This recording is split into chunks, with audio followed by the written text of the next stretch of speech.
¿Alguna vez te has preguntado cuáles son los pecados que más desagradan a Dios?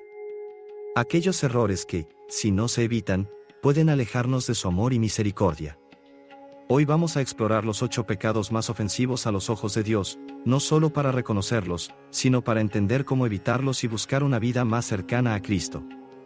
Prepárate para un viaje profundo y transformador donde veremos historias bíblicas, reflexiones personales y enseñanzas que pueden cambiar tu vida.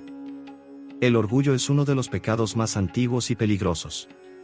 Fue el orgullo lo que llevó a la caída de Lucifer, el ángel más bello y poderoso que se rebeló contra Dios porque deseaba ser como él. En el libro de Isaías 14, 12-15 encontramos la pasaje que describe esta caída.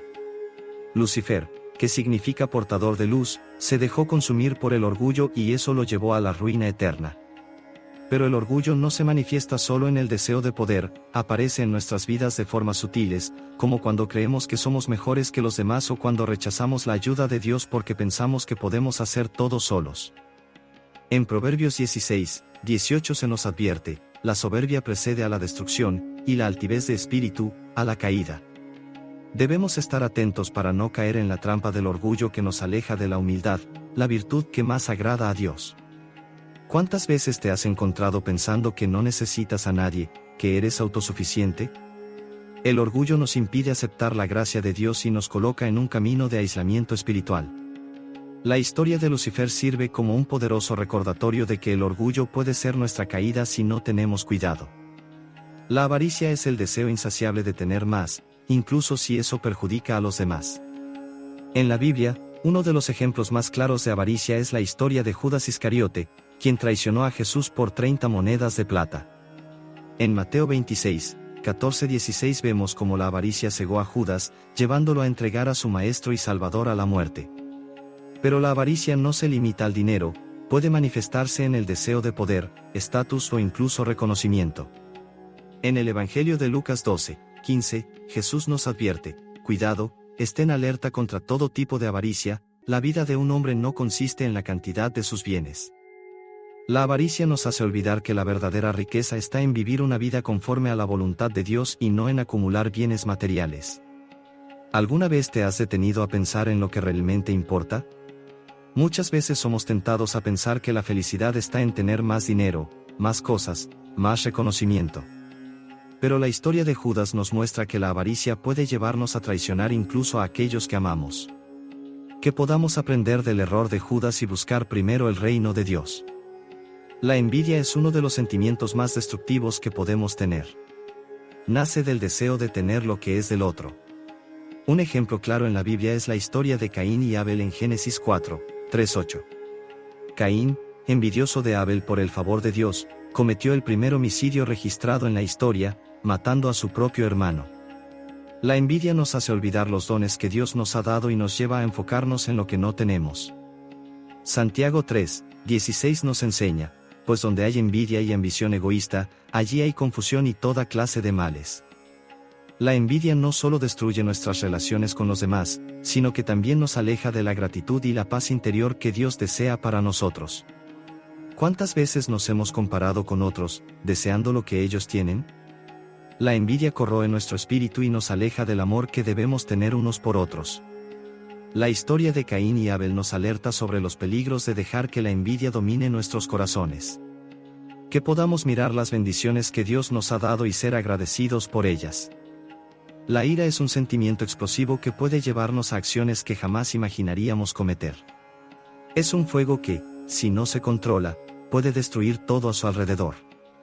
En la Biblia, vemos el ejemplo de Moisés, un líder escogido por Dios que, en un momento de ira, desobedeció al Señor al golpear la roca 2 veces para hacer brotar agua, en lugar de hablarle como Dios había ordenado. Este acto de ira le costó a Moisés la entrada a la tierra prometida, Números 20, 10-12.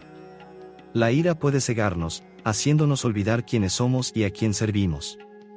Pablo nos advierte en Efesios 4, 26-27, airaos, pero no pequéis, no se ponga el sol sobre vuestro enojo, ni deis lugar al diablo.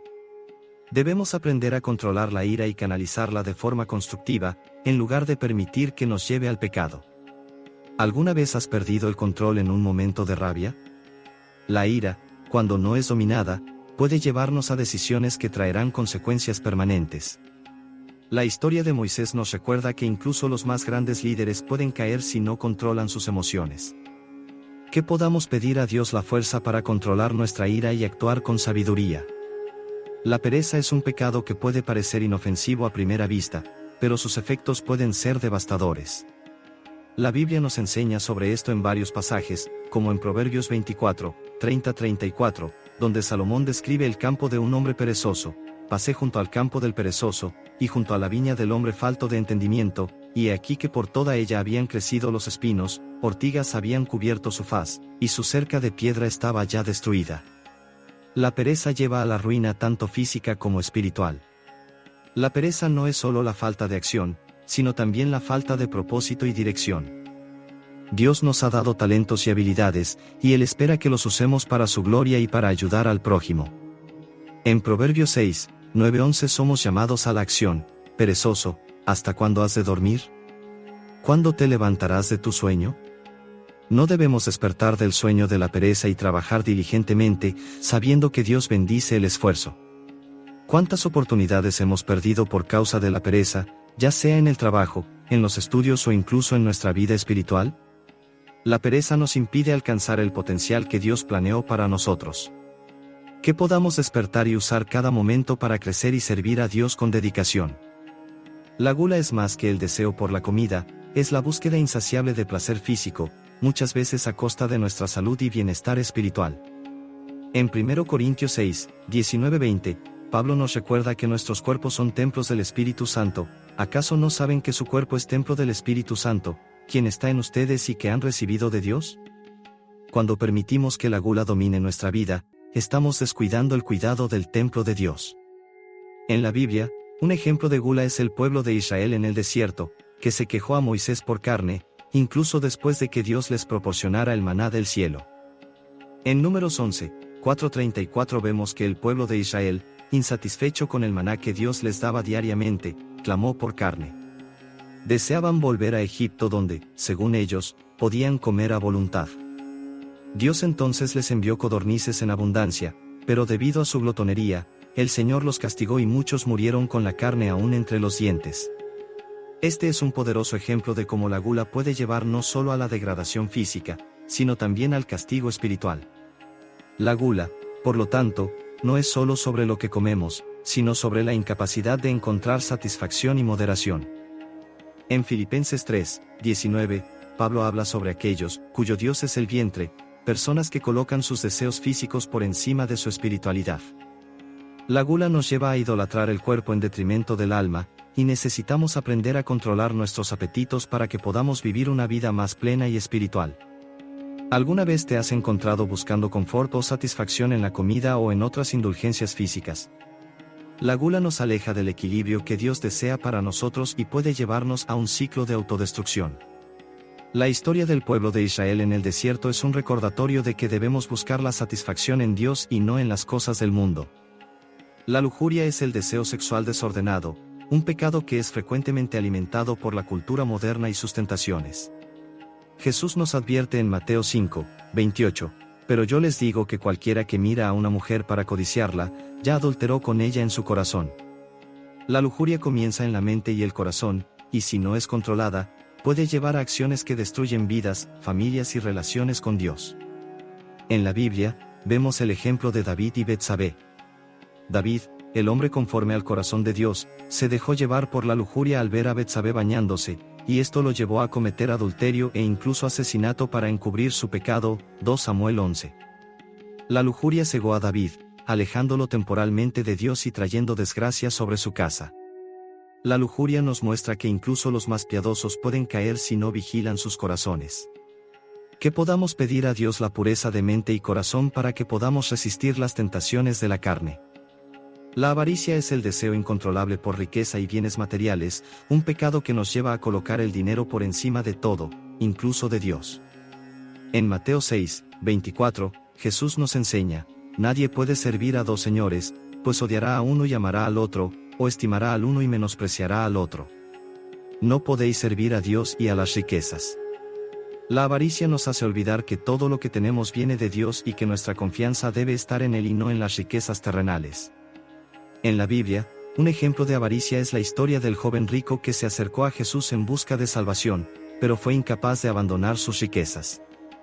En Mateo 19, 16-22 leemos que, a pesar de haber cumplido los mandamientos, se alejó triste cuando Jesús le dijo que vendiera todo lo que tenía y lo siguiera. La avaricia le impidió alcanzar el reino de Dios.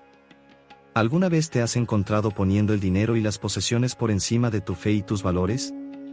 La avaricia nos corroe por dentro, transformándonos en esclavos de nuestras propias riquezas. La historia del joven rico nos recuerda que el amor al dinero es la raíz de todos los males y que nuestra verdadera riqueza está en seguir a Cristo y confiar en la providencia divina. Estos 8 pecados no son solo errores que desagradan a Dios, son barreras que nos separan de su amor y gracia. Pero así como Dios nos advierte sobre estos pecados, también nos ofrece el camino de la redención. En 1 Juan 1, 9 leemos, si confesamos nuestros pecados, Él es fiel y justo para perdonar nuestros pecados y limpiarnos de toda maldad.